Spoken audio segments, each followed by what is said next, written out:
Team جو ہماری ذمہ داری اور فرض ہے کہ لوگوں کے جان و مال کا تحفظ کیا جائے، انہیں سینس آف سیکورٹی ہو، اسی ذمہ داری کو نبھاتے ہوئے آپ کے سامنے آئے ہیں اور کچھ واقعات جو پچھلے چند مہینے میں ایک تشویش کا باعث بنے اور جس میں ابھی ایک کیس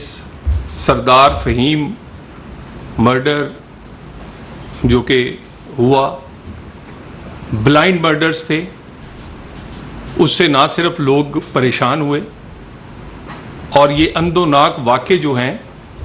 یہ انتہائی افسوسناک ہیں، مگر اس میں ایک جو اچھی بات ہے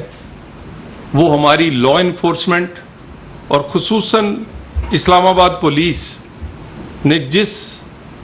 فرض شناسی سے اور جس طرح پروفیشنلی ان تمام بلائنڈ مرڈرز کو ٹریس کیا ہے، 100% اس کے ریزلٹس آئے ہیں، وہ بھی شاباش کے مستحق ہیں۔ سردار فہیم کا مرڈر بھی ایک بلائنڈ مرڈر تھا جس میں آپ یہ کہہ سکتے ہیں کہ سی سی ٹی وی سے لے کر جو باقی سائنٹیفک فورینزک کی جو باقی چیزیں ہیں وہ بھی فیل ہوئیں یا وہ ناکافی تھیں، پھر ہیومن انٹیلیجنس ہو یا وہ پولیس کے وہ پروفیشنلزم جس میں انویسٹیگیشن کا جو روایتی طریقوں سے ان کی جو ٹریننگ ہوئی ہے اس کا بہترین استعمال اس میں کیا گیا۔ نہ صرف کل رات ان کے ملزمان جنہوں نے یہ اندوناک واقعہ کیا وہ گرفتار ہوئے، اور اس میں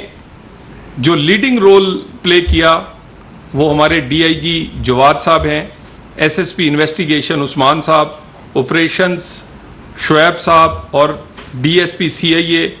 سلمان اور ایس پی سٹی، اور ان کی تمام جو ٹیم تھی وہ اس میں انہوں نے حصہ لیا۔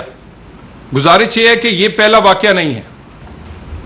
سردار فہیم صاحب کا ہو، اسلامک یونیورسٹی کی 22 سالہ طلبہ ایمان کا واقعہ ہو، اور ایک اور اندوناک واقعہ 17 سالہ جو سوشل میڈیا انفلوئنسر تھیں ثنا یوسف ہوں، اسی طرح ایک غیر ملکی خاتون کا ریپ کیس، 3 سالہ محمد ازلان کا اغوا، 2 خواتین کا تھانہ لوئی بھیر میں مرڈر، حمزہ خان قتل کیس، اور اسی طرح اشتیاق احمد عباسی قتل کیس، یہ سارے کے سارے بلائنڈ مرڈرز تھے۔ ان بلائنڈ مرڈرز کو جس طرح پروفیشنلی ٹریس کیا گیا اور جس کئی واقعات کو کنکلوڈ 24 گھنٹے سے بھی کم میں کیا گیا، اور وہ 24 گھنٹے سے بھی کم میں جو واقعہ جیسے وہ 17 سالہ بچی کا قتل ہوا،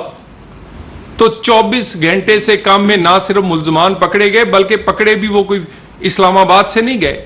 اسلام آباد سے دور 300-350 کلومیٹر دور ایک کسی تحصیل جڑاوالا سے پکڑے گئے۔ یہ ساری چیزیں، بہت ساری تنقید ہم ان پہ کرتے ہیں اس پولیس پہ، اور ہو سکتا ہے وہ جائز بھی ہو کسی حد تک، لیکن معاملہ لا اینڈ آرڈر کا ہو، معاملہ لوگوں کے جان و مال کا تحفظ کا ہو، اور اس طرح کے جو مرڈرز ہیں، بلائنڈ مرڈرز، جو وقت کے ساتھ ساتھ جب وہ نہیں کنکلوڈ ہوتے تو وہ پھر کھو جاتے ہیں، لوگ بھول بھی جاتے ہیں، لیکن اس معاملے پہ اسلام آباد پولیس